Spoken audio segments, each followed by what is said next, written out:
Hello everybody, this is ManuS and welcome back to the next part of the Eternal set review for Dark Frontier with part 3 of the time cards. You know the drill. Before we get started with the cards, hit the subscribe button, turn on the notification icon if you're new to the channel to not miss out on future content, and please consider whitelisting EternalTitans.com and YouTube on your adblock to help support us. That would really mean a lot. And now on to the cards. Alright.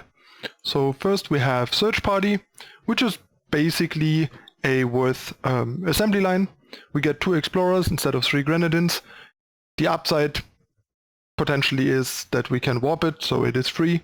The problem is every time you don't warp it, it's kind of bad. You're basically paying 3 power for a Grenadine drone, which is pretty bad, and it costs double time, which is a minor downside potentially. Not a big one, but it can matter.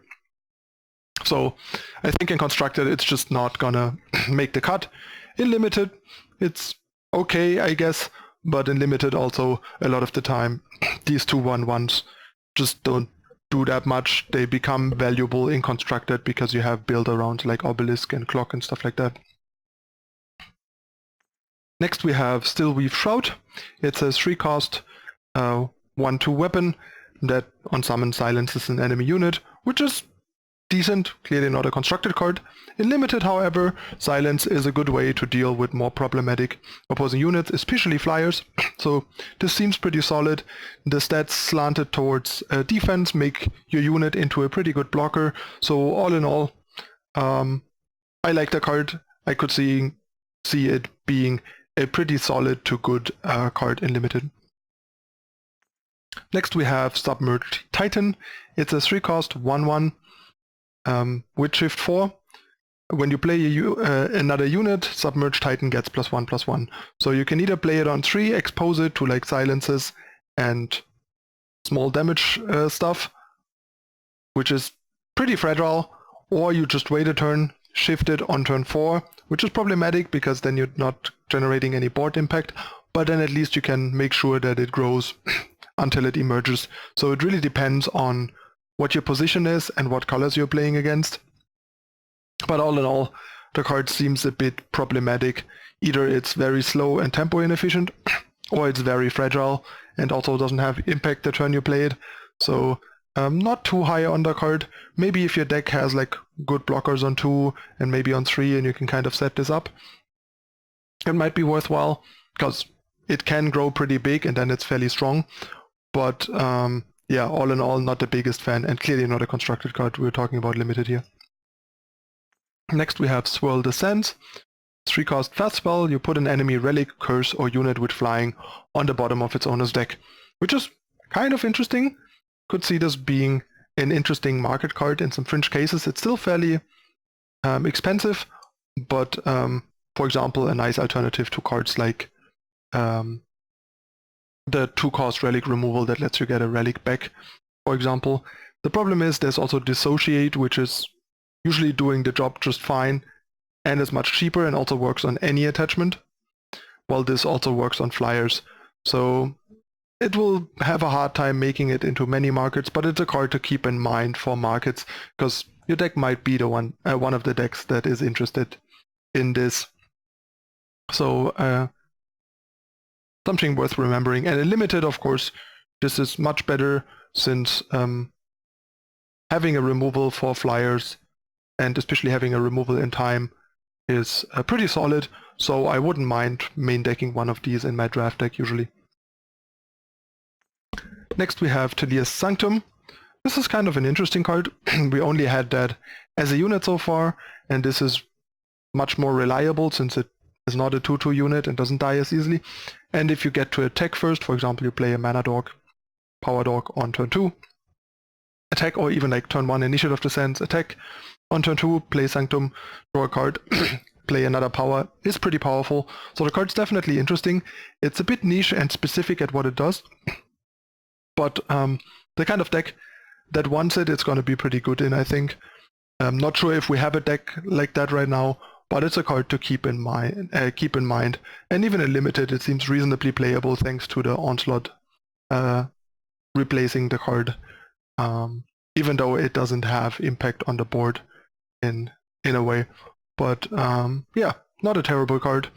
Could be an interesting piece alongside the Perilous Research that we talked about in the last video for a kind of deck built around the 8-cost card that you get from Perilous Research, because this definitely plays into it nicely, getting you there faster and being a relic and replacing itself. So definitely not irrelevant and constructed, just pretty specific. Next we have Tokus, Waystone Harvester. Well, that's one of the more pushed cards in the set, one of the top cards in the set, I would argue. First of all, 3 costs, 3/4, pretty good baseline, especially when the card comes with a lot of useful text attached. Also, being an explorer doesn't hurt. But yeah, first of all, guy ramps us from 3 to 5, which is nice. Second of all, enemy player can't play spells directly on their unit, so no combat tricks, no permanent buffs like Withstand and stuff. Pretty good against Palace, Finest Hour, Levitate, that sort of stuff. Makes it a lot harder for the opponent to trigger Renown. Weapons still work on their unit, so keep that in mind. And then a pretty nice twist. For twist 2, you increase his maximum power by 1. So the guy is really good with Xenon Obelisk, because he basically on his own turns on Xenon Obelisk. You just need 4 power and Tokus, and then you just twist him 3 times, and suddenly you have 8 power and your Obelisk is active, which is amazing, especially given that a lot of decks occasionally struggled to get to 8, especially to get to 8 in time, with Obelisk, making Obelisk as powerful as it can be, and Tokus plays into that perfectly. Just a card that we're gonna see a lot in the 3-drop slot of time decks. It's kind of like the, I don't know, Valkyrie Enforcer of Time, or whatever you wanna call it. It's a card you're gonna have a hard time not putting in your non-control unit focused aggro mid-range deck in time, basically, because of how many things it does and how well it does them. And Unlimited, of course, great card for obvious reasons. Constructed staples like this are always good in Limited too, or almost always. Next we have Trickster Mage. It's a 3-cost 2/3, and yeah, your units cost 1 less to shift. Kind of underwhelming, especially given that there are not a lot of like good shift units for constructed, and warp cards on top of your deck cost 1 less, which is neat, but we already have the Forge for that, and Forge does it better and is also less fragile. In Limited, however, this seems like quite a good card. The stats are a bit small, but it still blocks 1 and 2 drops, and increasing your chance of getting to warp cards when they are on top of your deck is pretty great. There's a lot more shifting going on in Limited, so in Limited this card seems pretty good to me. Next we have Ancient Clock Tower. When you warp a unit, it gets +3/+3, and when you warp a spell or attachment, you gain 3 health. This is clearly meant as another incentive to build around warp. I just don't think it's gonna be good enough. The only warp type thing I can imagine is with Glimpse and Forge as sort of a combo-ish deck, and I don't really see this card in there.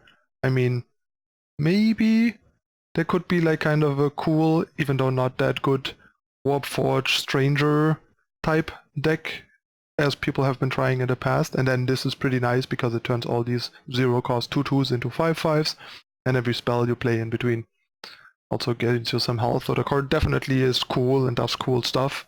I just don't think it's particularly competitively viable, but it can create some cool fun decks for people that are interested in that, I could see.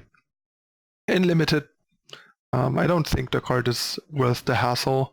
It also costs 4 power, having no board impact, putting you pretty behind, so wouldn't want to have that in my deck even with warp cards. Next we have Mute. Silence 2 enemy units.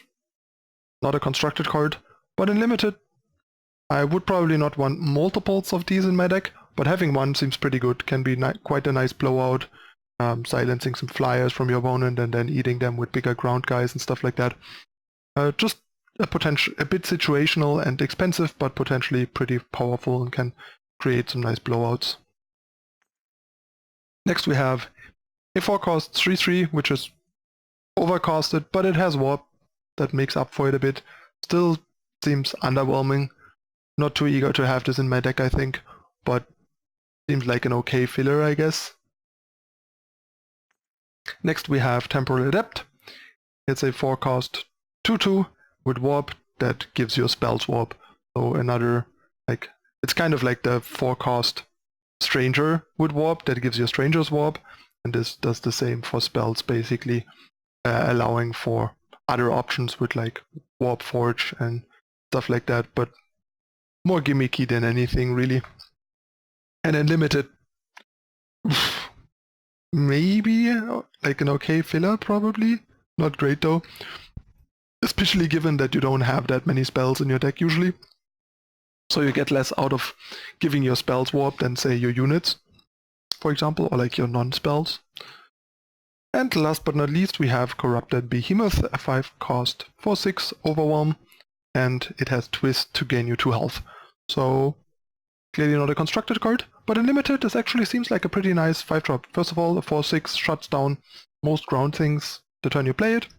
Overwhelm makes it hard to kind of jump block, and then you can start like turning it into a bigger monster, into a 5/5, into a 6/4, depending on what you need, and start bashing your opponent. The Twist is kind of expensive and underwhelming, but gives you options, which is always nice. But as a 5-cost 4/6 Overwhelm alone, it's a pretty solid unit. Dinosaur synergies can still come up. So yeah, all in all, in limited, I would be pretty happy with this as a common 5-drop. Alright, this once again concludes part 3 of the time cards. We're gonna have one more part coming tomorrow, and then we'll move on to Justice. Thanks to everyone that is watching the series so far, and hope you guys keep watching. Let me know in the comments what you think about the cards and the format and everything.